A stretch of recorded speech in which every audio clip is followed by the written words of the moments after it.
Welcome to The Explainer. All right, today we're diving into something really special. It's one of the most fascinating things I've ever come across. It's a script, but not just any script. It's for a fictional, epic miniseries called Julia Taymore's Where the Wild Things Are. And trust me, this is not the kid's book you remember. This is a total reimagining, framing the whole thing as this intense, dramatic journey of an artist. Okay, so before we even get into the script itself, you have to meet the hosts who are supposedly reading it, because honestly, their own wild personas are the perfect way into this story. First up, you've got Jenny Boberton, known for, and I'm not kidding, screaming at clouds. Oh, and being banned from 3 counties for excessive charisma. Then there's Carl Zengler, a die-hard Laserdisc collector who can apparently identify any disc by smell alone. So you can see, right? Their kind of obsessive, chaotic energy is the perfect setup for what we're about to see. All right, so let's dive into the script. Act 1. It's called The Mandated Reckoning. And wow, what a title, right? It immediately drops us into this world that is just built from the ground up to crush any kind of individuality, especially the kind our hero has. The script just wastes no time painting a picture. The first word we get is sterile. It describes this cold sunlight on a totally rigid suburban grid.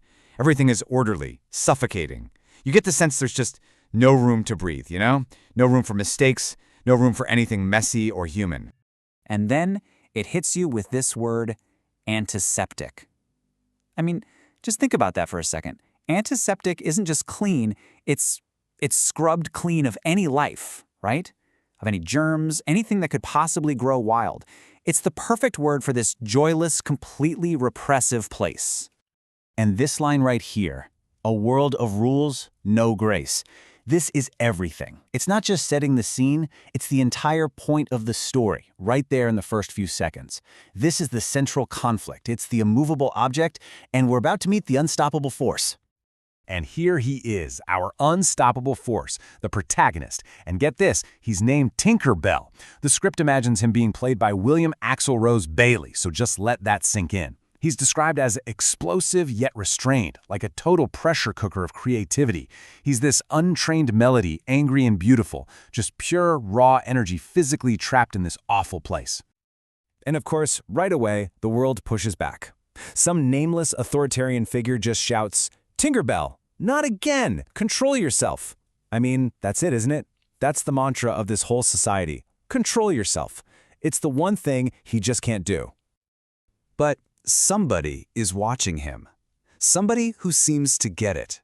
Her name is Pookie, and she is the total opposite of Tinkerbell. She's calm, she's precise, she's pragmatic. She's kind of our anchor in this, you know? She's the one who sees the whole picture. The danger in him, but also the incredible potential. And her line here just lays out the stakes perfectly. Somebody's got to keep him grounded, or we're all gonna burn.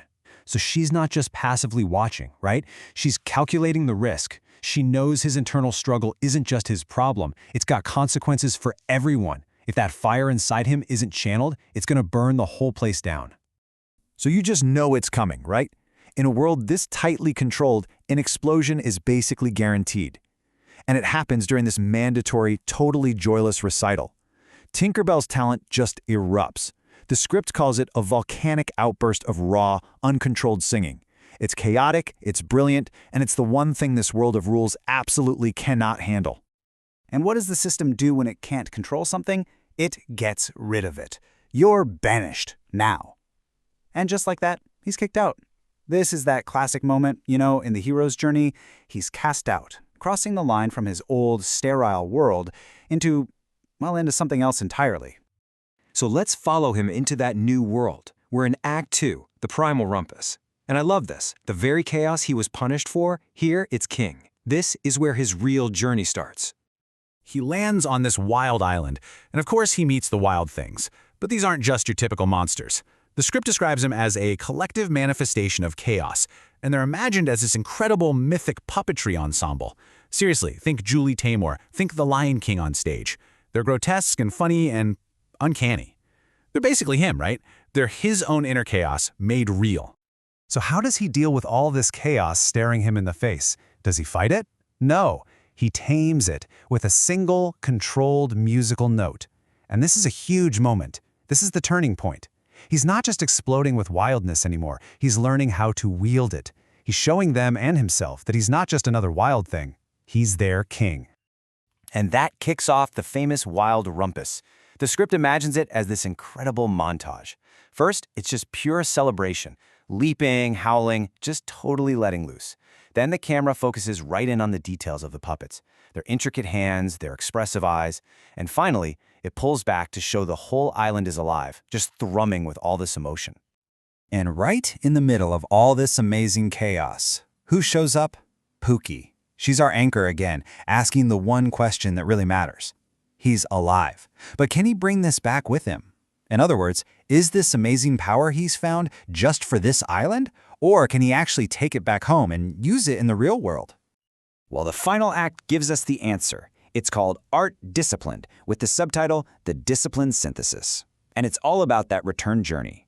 It's where our hero has to prove he's actually learned something. So Tinker Bell's trip back home is like the total opposite of how he left. He wasn't thrown out in a rage. This time, it's quiet. It's deliberate. He says this silent goodbye to the wild things at dawn. And when he gets back to that sterile town, he's not that explosive kid anymore. He's calm, controlled, a poised artist who's actually in charge of his own power. So he gets his moment, a final performance.